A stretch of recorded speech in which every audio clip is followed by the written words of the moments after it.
गौ माता की जय, राधा रानी सरकार की जय, यमुना पटरानी की जय, गिरिराज महाराज की जय।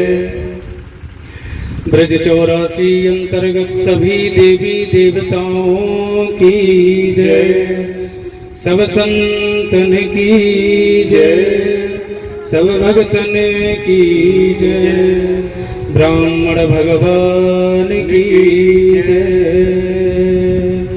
सत्य सनातन धर्म की जय, जय जय श्री राम।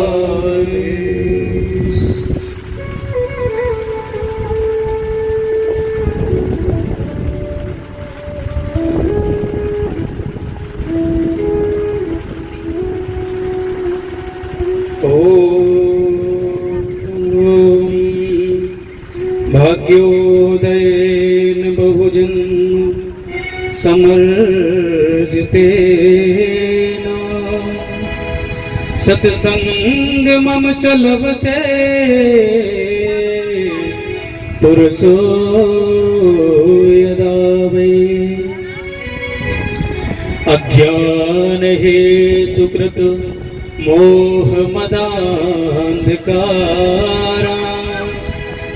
नासं विधाय हितदो दैते विवेक।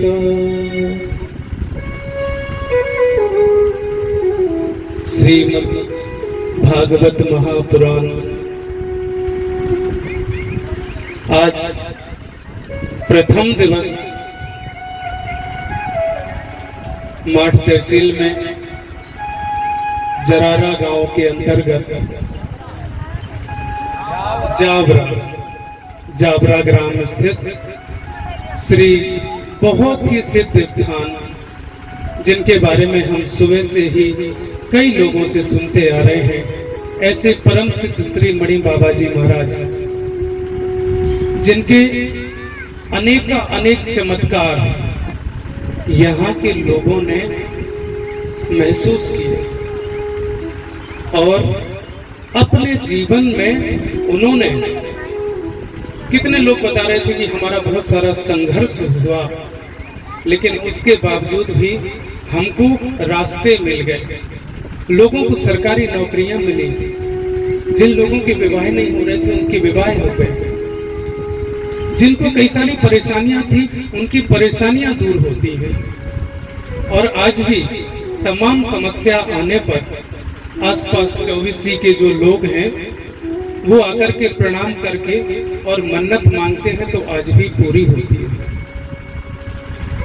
ऐसे परम सौभाग्य का विषय आपका तो है ही है, हमारा भी परम सौभाग्य है और इन लोगों का भी सौभाग्य है जो आज इनके श्री चरणों में आकर के और हम अपनी टूटी फूटी वाणी से जितना हमने अपने गुरुजनों के मुख से सुना है, जो भी हमने अध्ययन किया है, महाजनो ये नगत सपंथा, संत ब्राह्मण बुजुर्ग आचार्य बंधु जो कहते हैं, उनके एक एक वाक्य में एनर्जी होती है, ऊर्जा होती है। तो उस ऊर्जा को हमने जितना भी प्राप्त किया है, अगले 7 दिनों तक हम आप लोगों को श्री मणि बाबा जी महाराज के सानिध्य में और उन्हीं के चरणों में प्रणाम करते हुए हम आप लोगों को श्रीमद् भागवत कथा का, पूरी तो कोई सुना ही नहीं सकता, श्रीमद् भागवताख्योऽयं प्रत्यक्षा कृष्ण एव हि स्वीकृतोषि मया नाता मुक्त्यर्थम भव सागरे। स्वयं परमात्मा श्री ठाकुर जी महाराज ही जब पृथ्वी को छोड़ करके गए तो श्रीमद् भागवत जी में प्रविष्ट हो गए। श्रीमद् भागवताख्योऽयं प्रत्यक्षा कृष्ण एव हि, ये कोई पुस्तक नहीं है, कोई पोथी नहीं है, ये साक्षात परब्रह्म है। लेकिन जाकी रही भावना जैसी, प्रभु मूरत देखी तिन तैसी। जिसकी भावना जैसी होती है प्रभु उसको उसी तरीके से दर्शन देते हैं। कुरुक्षेत्र से निकासी है आप लोगों की, हमने ऐसा सुना है। उसी कुरुक्षेत्र में जब युद्ध हुआ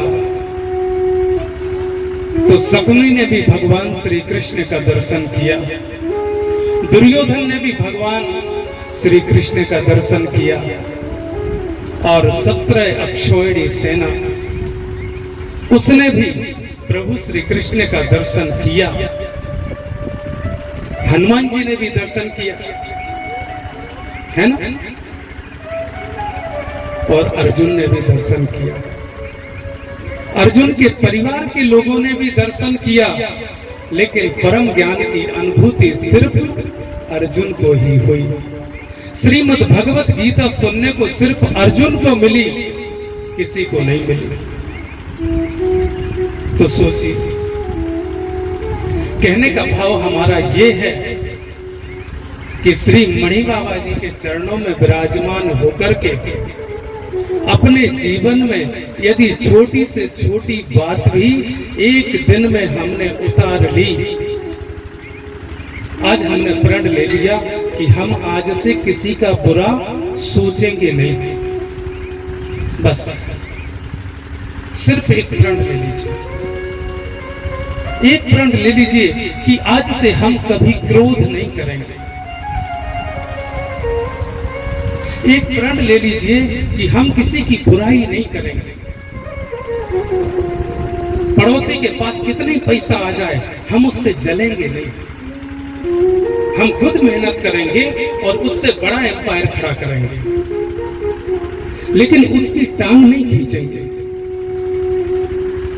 ऐसा प्रण लीजिए, ऐसा प्रण लीजिए कि हम झूठ नहीं बोलेंगे। सिर्फ आप एक प्रण ले लीजिए। आपके जीवन में बदलाव यदि ना हो तो मैं सभी लोगों को अपना नंबर दे के जाऊंगा, लेकिन ईमानदारी के साथ संकल्प लेना कि आज से मैं अमुक गलत कार्य नहीं करूंगा। जीवन में बदलाव आएगा,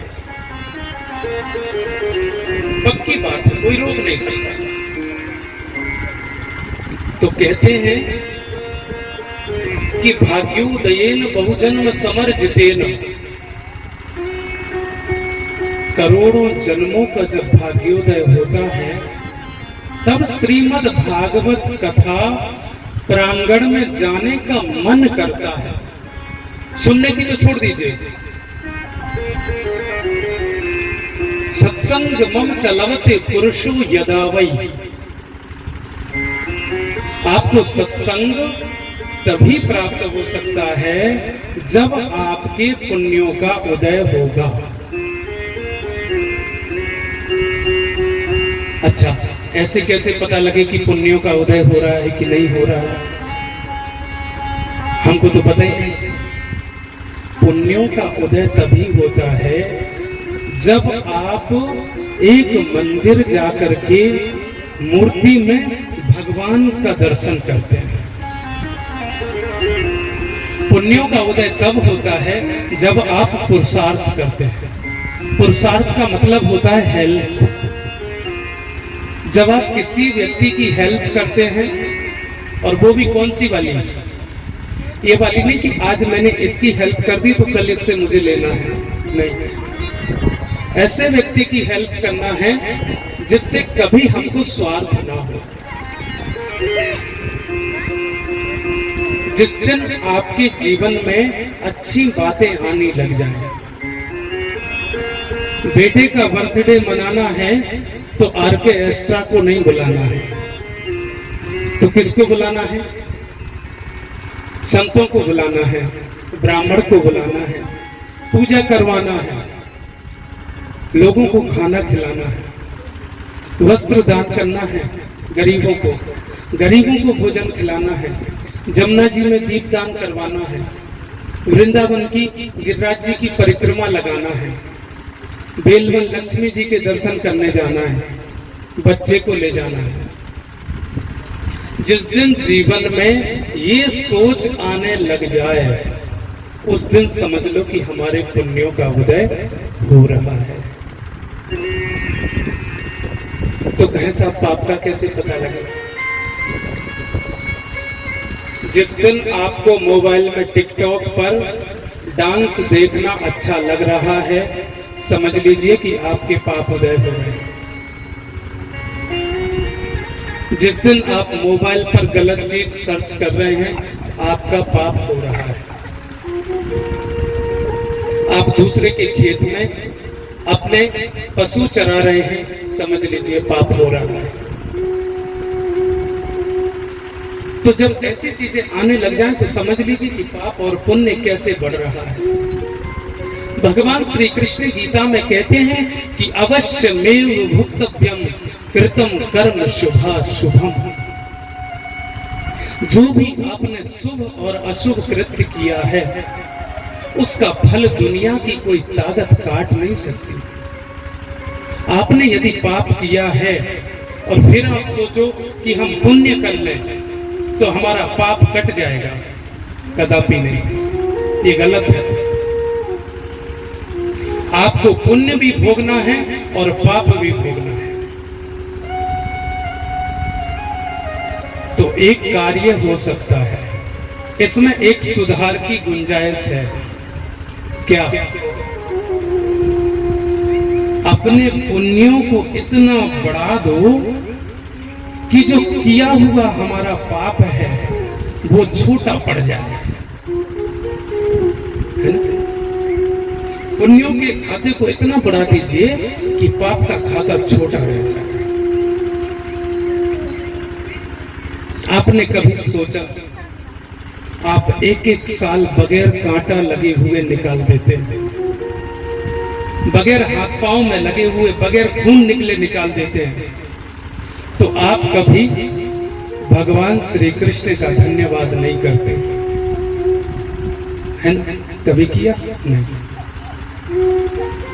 एक एक साल आराम से निकल गई, हंसते गाते खेलते नचते हुए, लोगों से मिलते हुए, पार्टी मनाते हुए, 4 व्हीलर में घूमते हुए, कभी एक बार धन्यवाद नहीं किया। और एक भी बार खेत में जाते समय यदि चोट लग गई तो तुमने भगवान का नाम ले, हाय री मैया मर गए, और फिर याद आया कि अरे मैंने ऐसा कौन सा पाप किया जो हमारा एक्सीडेंट है वो माठ में है? तब याद आता है कि अरे भगवान मैंने कौन सा काम बिगाड़ दिया भाई कि मेरा एक्सीडेंट करवा दिया तुमने। तो एक साल जो आनंद के साथ गुजारा उसके लिए कभी उसका शुक्रिया नहीं किया। आज जब तुमको लग गई तो दोष उसको देते हो। जीवन में सम रहना सीखिए हमेशा, और कभी भी इस चीज का प्रयत्न कीजिए कि आप कभी उन लोगों की जिंदगी देखिए, ऐसी गर्मी में लोग रोड पर सो रहे हैं। ठाकुर जी ने आपको घर दिया है, आपको पंखा दिया है, आपको बिजली दी, आपको कूलर दिया है, आपको फ्रिज दिया है ठंडा ठंडा पानी पीने के लिए। कभी आपने उसका शुक्रिया अदा किया कि ये सब देने के लिए आपका धन्यवाद नहीं दिया? अरे आपको यदि यही चीज देखना है तो कभी उससे पूछिए जिसकी दोनों आंखें नहीं।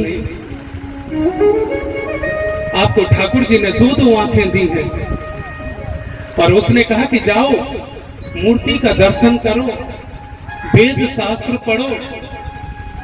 लेकिन हम लोग टिकटॉक देखते हैं, हम लोग मोबाइल देखते हैं, हम लोग गलत चीजें देखते हैं।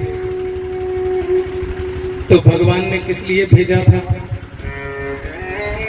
तो आंखों का जो इस्तेमाल है उनको सही करना सीखिए। यदि प्रभु ने आपके ऊपर ये कृपा की है तो उनको सही जगह इस्तेमाल करो।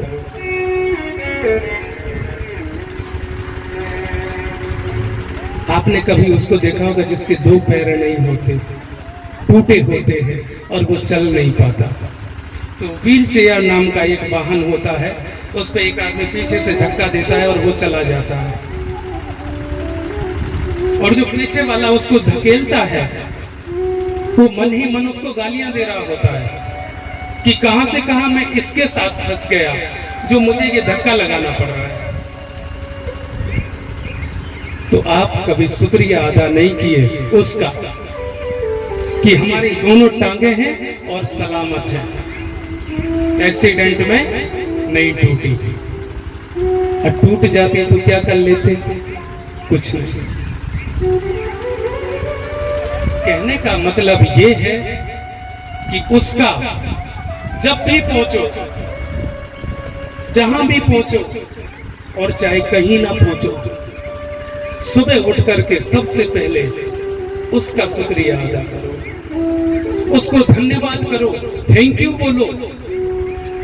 उसने आपको परिवार दिया है, उसने आपको पहनने के लिए वस्त्र दिए हैं। आपने देखा होगा 24-24 घंटे मजदूर काम करता है और 400-500 रुपए जुटा पाता है और उसका जीवन नहीं चलता। लेकिन हम लोग कभी सोचते ही नहीं, क्यों? क्योंकि हमारे पास तो टाइम नहीं। बैठकर के ताश खेल लेंगे, लेकिन मंदिर जाने के लिए अरे महाराज कहाँ समय है, भागवत कथा चौधरी साहब करवा रहे हैं, चलो। अरे नहीं, हम पे समय ना है, हम तो खेत पे जाएंगे पशु भगावे के लिए। तो इस चीज का जीवन में ध्यान रखिए कि उठते फिरते, हंसते खेलते, आते जाते भगवान नाम कभी मुख से न उतरे। ऐसा प्रयत्न कीजिए, आपका जीवन स्वर्ग ना बन जाए तो कहने मानते हैं। भगवान नाम संकीर्तन में बहुत पावर है। अब आप कहेंगे कैसे? आप जब गालियां देते हैं तो दूसरे को बुरा लगता है कि नहीं? शब्दों का मेल जो है, तो दो शब्दों को मिलाते हैं तो तत्सम शब्द बन जाता है, गाली हो जाता है, और दो ऐसे शब्द मिलाते हैं तो भगवान राम का नाम बन जाता है ना? तो कहने का तात्पर्य यह है कि भगवान नाम संकीर्तन करते रहना चाहिए। हम आपसे ये नहीं कह रहे कि खेत पे किसानी मत करो, खेत पर किसानी करो, अपना काम करो, लेकिन भगवान का नाम फावड़े चला रहे हैं तो भी राम राम राम राम राम राम राम राम राम राम, क्योंकि जन्म जन्म मुनि जतन कराही, अंत राम कहियावत नाही। अंत में भगवान नाम नहीं आता है, और यदि अंत में भगवान नाम आ गया तो कल्याण हो गया। तो करत करत अभ्यास के जड़मती होत सुजान, रस्सी आवत जात ते सिल पर परत निशान। पहले कुआं होते थे, अब तो खैर नल हो गए हैं, समरसेबल हो गए। तो पहले रस्सी से जब पानी निकालते थे तो जो वहां पर सिल पड़ी रहती थी उस पर रस्सी के निशान हो जाते थे।